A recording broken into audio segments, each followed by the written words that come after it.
अगर एमपी ने काम किया है और एमपी लोकप्रिय है तो उसको क्यों एमएलए बनाएंगे? एक ही मुद्दा है, डेवलपमेंट डेवलपमेंट एंड डेवलपमेंट। हम हमारा काम जनता के बीच में ले जाकर के उनको इस बात के लिए लड़ाई लड़ेंगे कि इन लोगों को वापस गलती से मत लिया ना, वरना भीमदेव वापस 30 साल पीछे चला। अगर एमपी को जाकर के एमएलए चुनाव उतारना पड़ रहा है तो या तो एमपी का फेलियर है या पार्टी का फेलियर है। और मैं आपको गारंटी के साथ कह रहा हूँ कि शायद अगर ये चंबल मैं नहीं लाता तो मैं शायद चुनाव लड़ने पर पुनर्विचार करना पड़ेगा। भारतीय जनता पार्टी के बहुत लीडर मेरे को फोन करते हैं कि साहब ये बहुत अच्छा काम किया, इन निकम्मों की आप परवाह नहीं देते। कांग्रेस के उम्मीदवार इतने धाकड़ है कि आपको कहीं ना कहीं से मजबूत हैवीवेट पहलवान ढूंढ के, जैसे राठौर साहब कह रहे हैं हमारे पहलवान मैदान में आएंगे, चंबल का पानी घर घर पहुंचाना प्रोजेक्ट शुरू हो गया, ये तो आगे बंद कर देंगे इस प्रोजेक्ट। नमस्कार, मैं हूँ लक्ष्मण सिंह राठौर और आप देख रहे हैं जयवर्धन न्यूज। अभी हमारे साथ में सुदर्शन सिंह जी हैं। इस बार बीजेपी एक नया अपना ये चुनाव को लेकर खासतौर से ऐसे चेहरे ढूंढ रही जो जीत सके, सामने वो मार दे सके, जैसे कई सांसद उतारे मैदान में और कई केंद्रीय मंत्री भी उतारी है। तो क्या लग रहा है इस बार भीम तो चलो ठीक है, दूसरी विधानसभा में भी कांग्रेस के लिए चुनौती हो सकती है? देखिए, हर आदमी अपने अपने एजेंडे पे चुनाव करता है। उस विधानसभा क्षेत्र का एक मुद्दा होता है, उसमें चुनाव होता है। कोई एमपी होने से उसका जीतना सुनिश्चित नहीं हो जाता। एमपी जो चुनाव लड़ रहे हैं, मेरा रादर ये मानना है उनके खिलाफ एंटी इनकम्बेंसी, उनको शायद एमपी बना नहीं रही थी पब्लिक। बीजेपी बहुत होशियारी से काम कर रही है, चतुराई से काम कर रही है। शायद उनको एमपी वापस नहीं बना रही थी, जो लोग एमपी में हार रहे थे उनको एमएलए बना रहे थे। अगर एमपी ने काम किया है और एमपी लोकप्रिय है तो उसको क्यों एमएलए बनाएंगे? या फिर आपके पास एमएलए के कैंडिडेट कम है, दोनों में से एक काम है। या तो एमपी अलोकप्रिय हो चुका है या फिर आपके पास एमएलए के कैंडिडेट कम है, दोनों में से एक बात तो है। और या फिर आप कार्यकर्ता पे भरोसा नहीं करते, आप यूं ही कहते हो कि कहना है कि कांग्रेस के जो दावेदार हैं उनको कैसे हराया जाए, उसके लिए वो सांसद ही हरा सकते हैं, इसलिए उनको मैदान में खड़ा। तो इसका मतलब आपके पास कैंडिडेट नहीं है। मेरी बात मैं यही मैं कहना चाहता हूँ कि आपको अपने कार्यकर्ता पे विश्वास नहीं है, उनको सिर्फ दरी उठाने के लिए आपने रख रखा है, बार बार उनके साथ धोखा कर रहे हैं आप। और शायद इसीलिए पूरे राजस्थान में कार्यकर्ता उद्वेलित है, कांग्रेस से ज्यादा भाजपा में आंदोलन हो रहे हैं, धरने प्रदर्शन हो रहे हैं, काले झंडे कांग्रेस में शामिल हो गए। हाँ देखिए ना, वर्कर को कहीं ना कहीं लगता है। तो मेरा कहने का मतलब ये है कि जो हम लोग स्थिति बना रहे हैं कांग्रेस पार्टी के अंदर भी, अगर कार्यकर्ता का सम्मान नहीं होता है, भारतीय जनता पार्टी के अंदर भी उम्मीदवार के लिए अगर इम्पोर्ट करना पड़ता है, बाहर से लाना, विधानसभा क्षेत्र में क्या आपको उपयुक्त उम्मीदवार ही नहीं मिलता, ये तो गजब का हो जाएगा। कोई ना कोई तो बेचारा मेहनत कर रहा होगा, उसके ऊपर विश्वास करना पड़ेगा। और आप कहीं ना कहीं से उम्मीदवार ला करके किसी भी विधानसभा क्षेत्र में एमपी को लड़ा दोगे, बाहर से हैवीवेट कैंडिडेट को ला के लड़ा दोगे, तो क्या लोकल कैंडिडेट्स ने बेचारों ने क्या किया? मतलब ये बीजेपी की जो चाहे चित्तौड़गढ़ में चंद्रभान जी की हो या अजमेर की स्थिति हो, जालोर की हो, आपको भी कहीं दुख तो हो रहा है? मेरा मानना है दुख की मैं बात नहीं कर रहा, मैं एक कंपेरेटिव बात कर रहा हूँ कि जो बीजेपी बार बार इम्पोज कर रही है कि हमारे एमपी चुनाव लड़े, मैं उस बात पे कह रहा हूँ।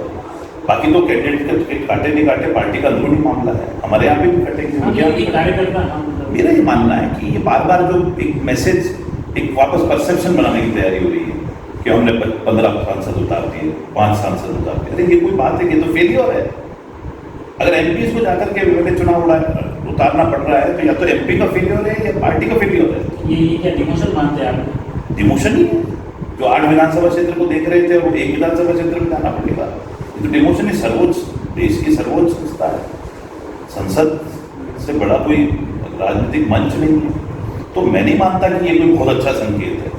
भारतीय जनता पार्टी के लिए अलार्म बेल है। इसका मतलब कि कांग्रेस के उम्मीदवार इतने धाकड़ है कि आपको कहीं ना कहीं से मजबूत हैवीवेट पहलवान ढूंढ के, जैसे राठौर साहब कह रहे हैं हमारे पहलवान मैदान में आएंगे, तो पहलवान ढूंढ के लाने पड़ रहे हैं। पर मेरा कहने का ये मतलब है, अगर काम करेगा कोई कार्यकर्ता, अगर इनके लीडर्स काम कर रहे होते, क्षेत्र में लोकप्रिय होते, तो इतना सोचने विचारने की जरूरत ही नहीं पड़ती।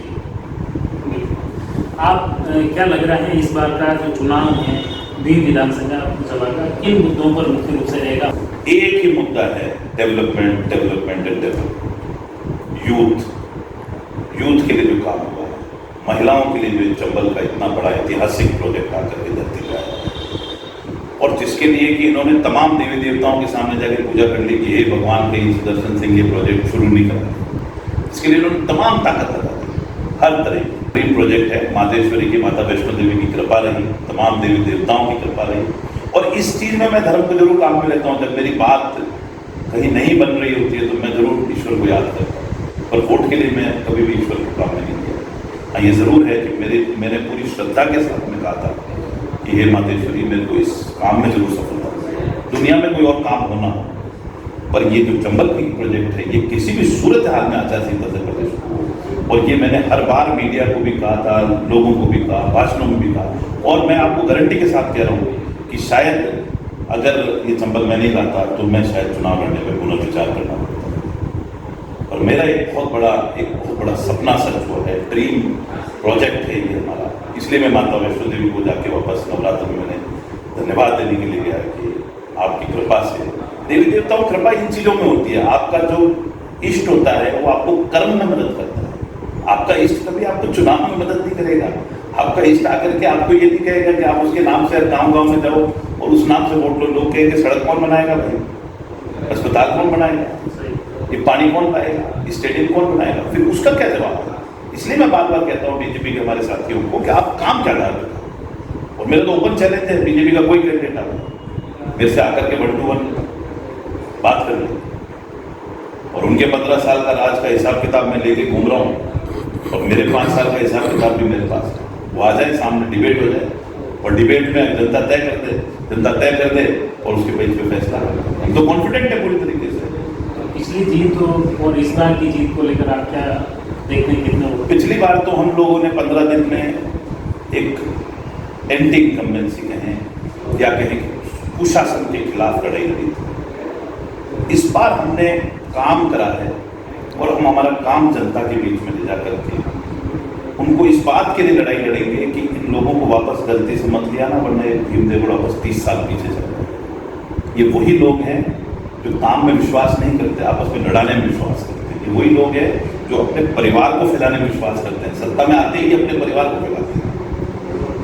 तो इसलिए हम लोगों को ये समझाएंगे कि हम काम कर रहे हैं, और जो ये आपके प्रोजेक्ट्स हैं इनको पूरे सिरे तक पहुंचाना। जो लोग काले झंडे लेके आगे मालूम दरवाजे पे चंबल के शिलान्यास पे, क्या वो चंबल पूरा होना नहीं? अब सोचो उनके मन में कितना पाप है चंबल के प्रोजेक्ट को, जबकि उस दिन उनको माला पहनानी चाहिए थी। दलों को छोड़ के, पार्टियों को छोड़ के उनको ये कहना चाहिए था कि ये काम तो आपने ऐतिहासिक किया। भारतीय जनता पार्टी के बहुत लीडर मेरे को फोन करते हैं कि साहब ये बहुत अच्छा काम किया, इन निकम्मों की आप परवाह मत करो, आप तो करते रहो जैसे काम। और वो मेरे लिए प्रेरणा का स्रोत भी, जो आधे लोग बीजेपी के मेरे को बैकअप कर रहे हैं, मुझे कहते हैं आप अपना काम करते रहो। मेरे को सबसे बड़ी चीज जो हम लोगों को जरूरत है कि ये सारे प्रोजेक्ट हमको सिरे तक पहुंचाने हैं।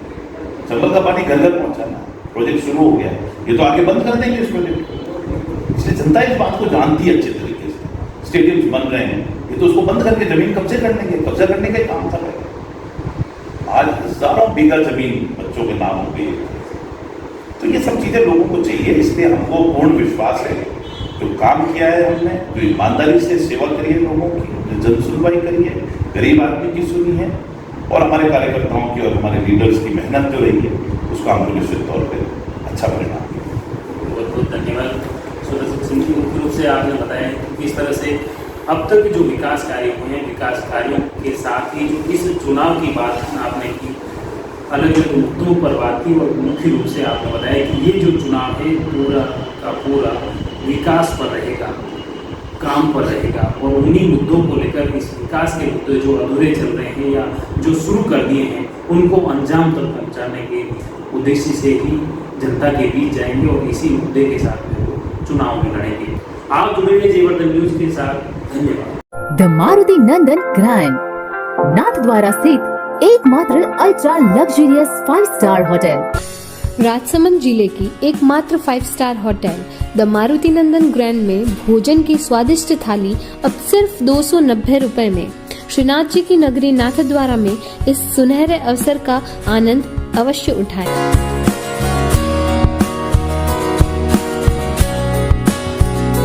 Maruti Nandan grand, think Nathdwara, think नंदन ग्रैंड।